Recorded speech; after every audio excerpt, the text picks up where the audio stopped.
Hello guys, today I'm going to be building this great kit which is this Matilda Mk III/4 from Tamiya. And I had a lot of fun building this. I really like building British vehicles. I love this 3-colour desert Caunter scheme, and this was also the first model which I've used AK real colours on as well.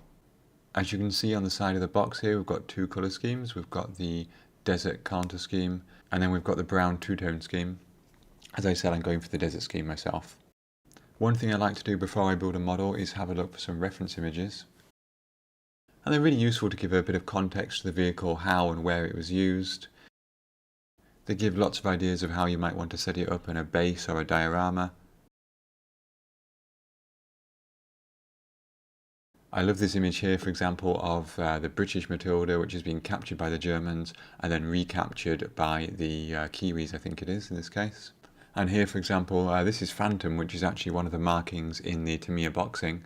And you can see here just how much dirt and grime and dust and so on has built up on the side of the tank. Great examples for weathering. I'll definitely be coming back to those when it comes to the painting and weathering stage.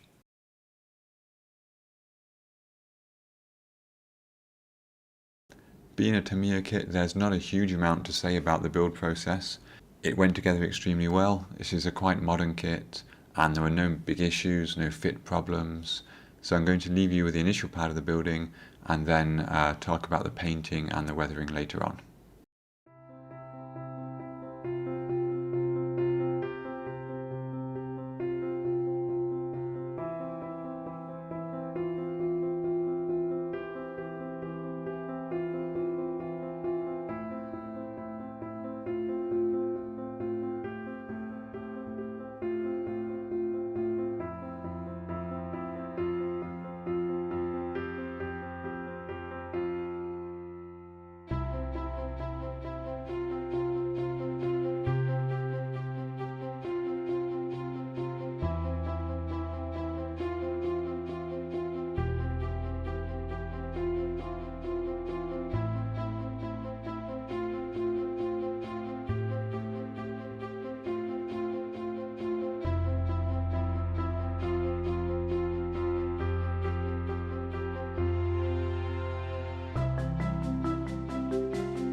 One thing I did remember this time was to paint the interior black before I closed the tank up. I know the interiors weren't painted black, but if you paint it a light colour, it just looks obvious that it's an empty box when you see through the hatches. And I imagine it was pretty dark inside anyway.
For the tracks, Tamiya really helpfully provide the rubber band style tracks.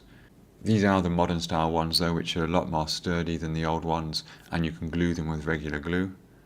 But they do also provide the link and length style tracks if you prefer those. I use the rubber band ones because, to be honest, most of the tracks are hidden inside the side skirts anyway. So with the build complete, it was time to move on to the painting phase. And the kit offers two versions of the three-tone Caunter scheme. The first is this one here with the light blue, the dark yellow and the green. I know the light blue is a misunderstanding that's been sort of perpetuated by museums painting tanks their own colour and so on. I'll come back to that later on. But that's one option.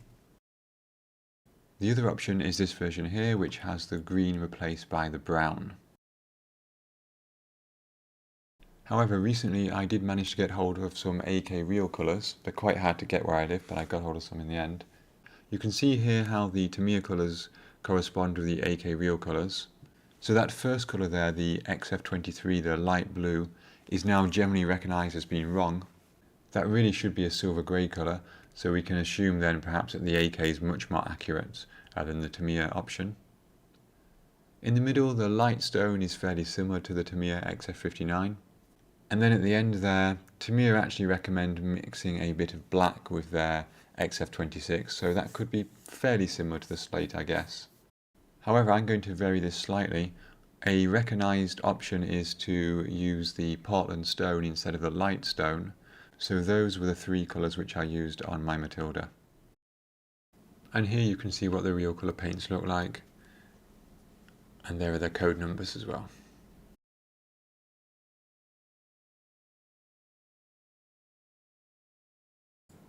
So I started by painting the whole vehicle in Chaos Black from Citadel. This is a really nice black spray paint which gives great coverage. And then here is the Matilda in the first colour, which is the Portland stone. I didn't mask for this, I just made sure that I covered everything that should be in Portland stone at least, plus a little bit more. Unfortunately, I somehow lost the video files for most of the masking process, but here you can see that I put down the final colour, the slate grey.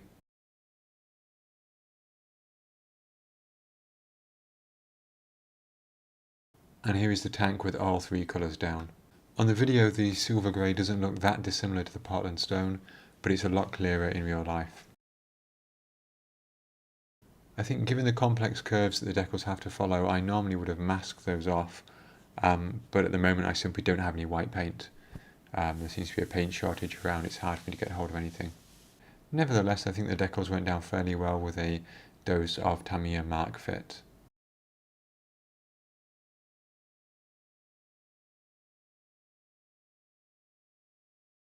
And then it was a case of painting the details like the spare tracks.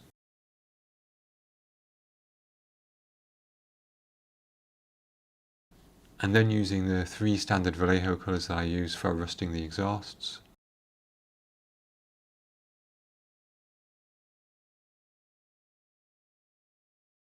I put these on quite thick. It doesn't matter if it leaves a little bit of texture in the paint, in fact it kind of helps for the rust effect.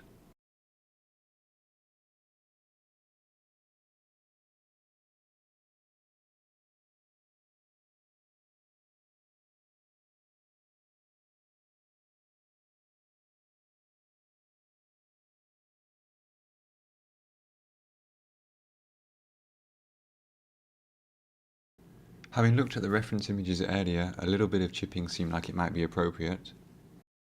I can imagine vehicles like this being damaged by sandstorms and generally having their paint worn away. So I initially used the sponge chipping technique. And here I'm using the Portland stone as I'm imagining that's the base layer and the silver grey and the slate green have been added on top of that when the vehicle was painted. For some areas on the vehicle's body I also used a 00 brush to do some manual chipping. Again using the Portland stone as the colour.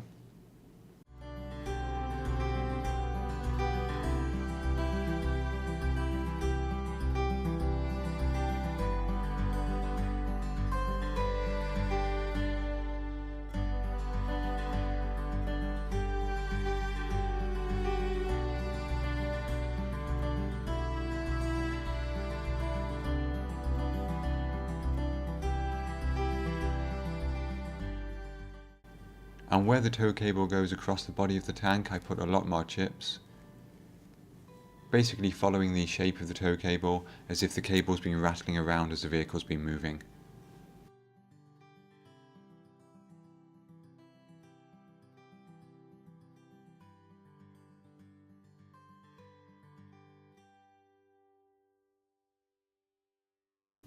Chipping is also a useful technique to help decals blending with the main paintwork.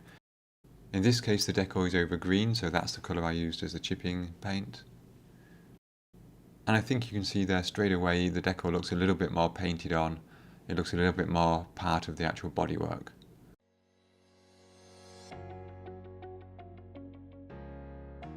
The next step was to use some heavily thinned oil paint to make a pin wash around the details on the vehicle. So in this case around all those bolt and rivet heads. And you can see here, because the vehicle was gloss coated, that flows really nicely around those details.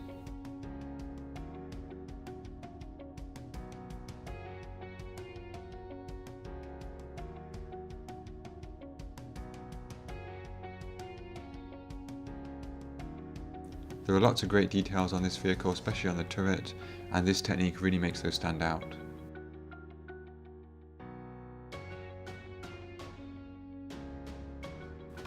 And as always, excess oil paint can be cleaned up with enamel thinner and either a paintbrush or a cotton swab. Most of the running gear will be covered by the side skirts, but the bottom part of the wheels will be visible. And because they're at the bottom, they'll get a lot dirtier, so I went very heavy with the wash on these.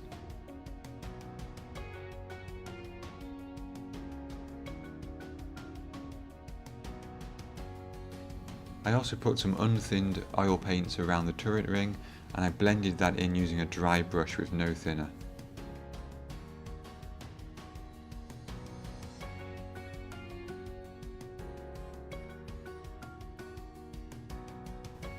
Let's just flick back to those historical images for a moment, and you can see just how dirty these vehicles are, so I really wanted to add lots of streaking to this vehicle.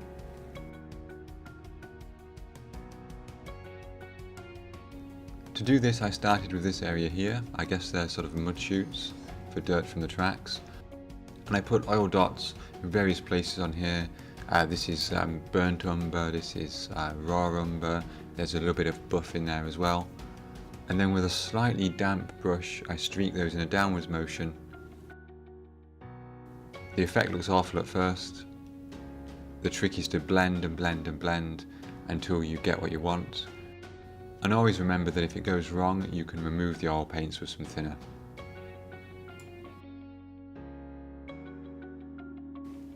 And that looks quite messy at the moment, but if we put the side skirt on, we can see what the intended effect is.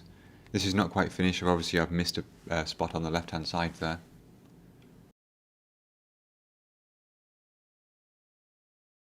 And then that allows me to put the side skirts into place and to continue the streaking effect down the side skirts. I used the same oil dot technique on the outside of the tank, placing more dots towards the bottom and trying to keep the darker dots towards the bottom as well. And it really is just a case of blending and blending and then blending a little bit more. You can use some thinner if you need to remove excess paint. And basically just play with it until you get the kind of effect that you want.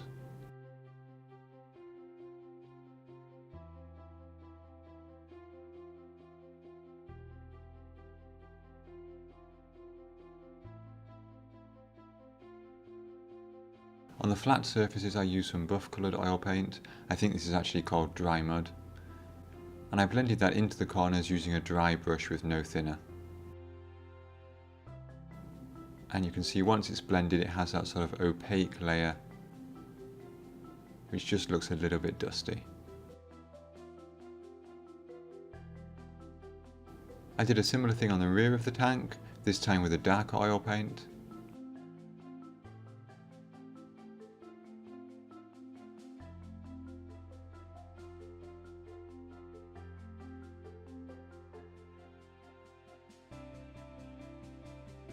And then some mud or buff colour over the top.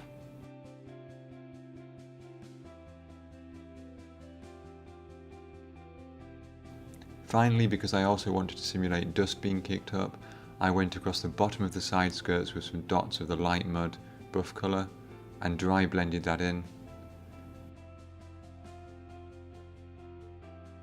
Some of this covers up the previous streaking, but that's okay.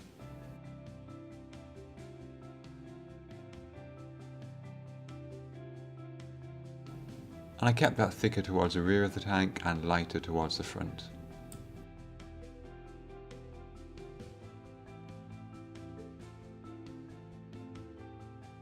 I did want to make a small desert base for this vehicle, but not a full-blown diorama. But to add a little bit of interest, I did want to make some kind of signage. And by looking at some historical images, it seems that these temporary field-made signs are quite common. So I took a few strips of styrene, a couple of Tamiya oil drums, and a sheet of signs which I bought a while ago. I used some quite low grit sandpaper to give some wood grain to the styrene. I then stuck some strips together to form a wooden board. I cut some poles from a barbecue skewer.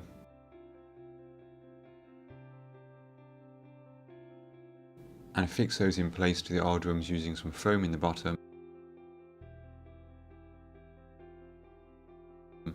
And topping that up with some PVA glue and then some cheap small stones.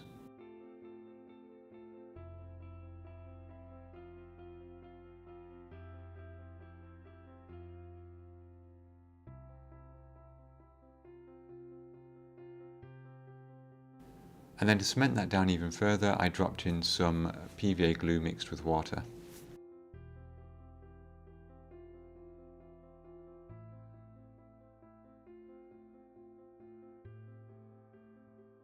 Once I painted the base colours with the airbrush, the plan was to do the signs. Originally I'd intended to use those paper signs I showed you, but then I figured I'd have a go at painting them by hand. And I think, to be honest, they came out alright.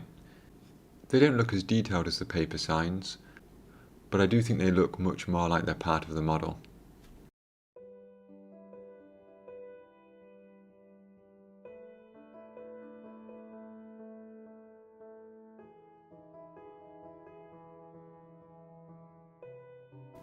I also added some chipping to the barrels.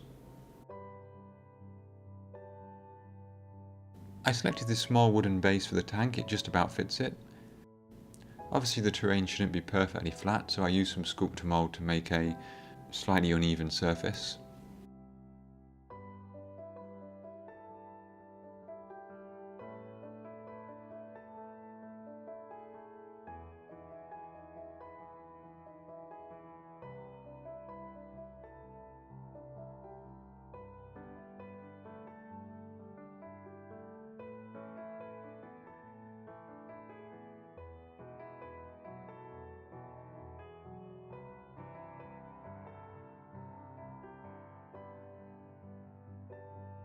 Once the sculptor mould was dry, I painted it with artist acrylic paints. This looks really uneven, it's absolutely fine. This is just a base layer just in case anything shows through underneath the material I'm going to use on top.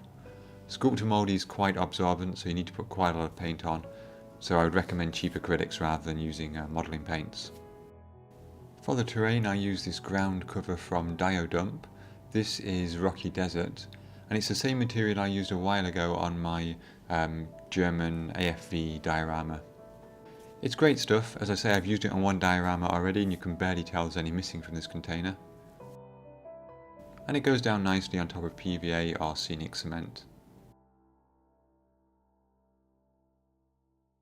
When adding the ground cover, I tried to make sure that most of the big stones stayed away from the tank tracks.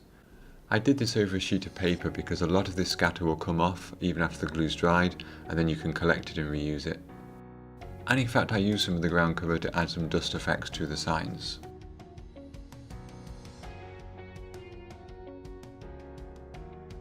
And here is the finished base. It does look a little bit bland in terms of colours, but that's kind of what I was looking for. I wanted a sun-drenched, bleached out kind of scene, and I think that works quite well. The final step was to weather the tank tracks. To do that I used this Africa Dust Effects enamel.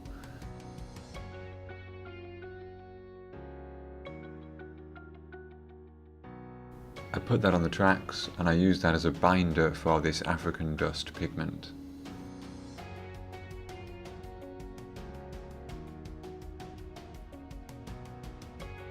You can put the texture on with a brush, but if you tap the brush and let it fall onto the pigment, it tends to maintain the texture a bit more. And that was the last step, so let's see the final result.